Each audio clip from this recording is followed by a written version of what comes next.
ନିର୍ବାଚନ ଯେତେ ପାଖେଇ ଆସୁଛି ନେତା ଓ କର୍ମୀଙ୍କ ମଧ୍ୟରେ ସେତେ ତତ୍ପରତା ଦେଖିବାକୁ ମିଳୁଛି। ଏହାକୁ ଆଖିଆଗରେ ରଖି ଏବେଠାରୁ ଗଞ୍ଜାମ ଜିଲ୍ଲାର ବିଭିନ୍ନ ନିର୍ବାଚନ ମଣ୍ଡଳୀରେ ଦେଖାଦେଲାଣି ରାଜନୈତିକ ଉଷ୍ମତା। 2 ବର୍ଷର ବ୍ୟବଧାନ ପରେ ନେତା ଓ ଜନତାଙ୍କ ମେଳି ଖୁବ୍ ଜମିଲାଣି। ଦଳୀୟ ମଙ୍ଗୁଆଳଙ୍କ ନିର୍ଦ୍ଦେଶ କ୍ରମେ ସରକାରଙ୍କ ଯୋଜନାର ସଫଳ ରୂପାୟନକୁ ମୁଦ୍ଦା କରି ଜନସାଧାରଣଙ୍କ ପାଖରେ ପହଞ୍ଚାଇବା ପାଇଁ ଏବଂ ଗଡ଼ ଜଗିବା ଆରମ୍ଭ କରିଦେଲାଣି ଶାସକ ବିଜୁ ଜନତା ଦଳର ନେତା ଓ ମନ୍ତ୍ରୀ। ଶ୍ରୀମତୀ ମଞ୍ଜୁଳା ସ୍ୱାଇଁଙ୍କର ସଂଗଠନ ମାଧ୍ୟମରେ ଏହି ଅଞ୍ଚଳର ସମସ୍ତ ଯୁବକ ଏବଂ ବିଜୁ ଜନତା ଦଳର ସମସ୍ତ ସଦସ୍ୟ ସମସ୍ତ କର୍ମକର୍ତ୍ତା से छामा संगठन आरंभ कर समस्त संगठन एवं निर्वाचित प्रतिनिधि पंचायत स्तर आरंभ कर ब्लॉक स्तर आरंभ कर जिला परिषद तथा अर्बान लोकल बॉडी से एनएससी म्युनिसिपालिटी समस्त निर्वाचित प्रतिनिधि चेयरमैन समेत समस्त जो भली भाव में सहयोग एवं आगामी दिन में पुनर्बार ओडिशार प्रिय मुख्यमंत्री नवीन पट्टनायक षष्ठ थर ओडिशार नेतृत्व नेबे एवं जहाँ आलोचना होउथला आपण माने तो सुनुथुले निर्वाचन हेले हम आस्का निर्वाचन मंडल रे पुनर्बार हमर प्रार्थी निर्वाचित। एही क्रमरे आसिका निर्वाचन मंडली उपरे विरोधीଙ୍କ नजर रहितबा बेले शासक बीजेडी आरंभ करदेलानी निजर शक्ति प्रदर्शन।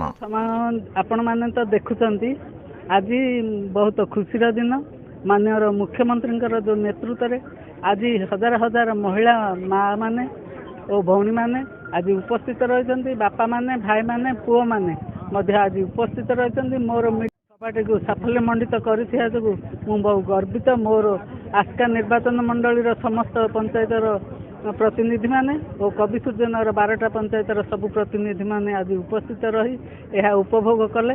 माननीय मुख्यमंत्री जो आशीर्वाद स्नेह अच्छी आस्का प्रति तेणु से आज प्रतिफलित होइछि। प्रतिष्ठा दिवस पालन आଳରେ शक्ति प्रदर्शन पर विजु जनता दल पालिछि 26तम प्रतिष्ठा दिवस। 25 वर्षर सफलता को नहीं जनसाधारण सह जोड़ी हेबार चलिछि प्रयास। आसिका निर्वाचन मंडली रे विजु जनता दलर बड़ धरणर जनसमावेश आरंभ होइछि। विधायक मंजुला स्वाईं आह्वान प्रतिष्ठा दिवस रे जोड़ी होइछन्ति हजार हजार बिजु प्रेमी। विगत 25 वर्ष धरी शिक्षा स्वास्थ्य गमनागमन पानीय जल जोगाण आलोकीकरण भली जनसाधारण को विभिन्न योजना माध्यम सहायता और सेवा जोगाइबार सफल रूपायन को लोकों पाखरे पहुंचाइबार एही प्रयास रहितिबा कहिसंति विधायक मंत्री और मंचासीन वक्ता।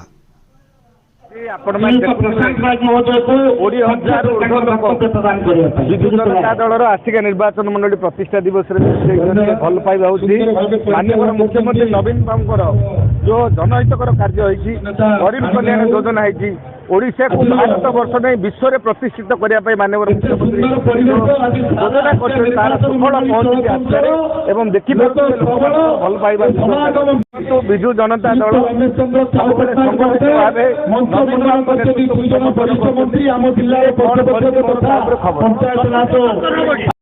ब्यूरो रिपोर्ट स्वतंत्र टीवी।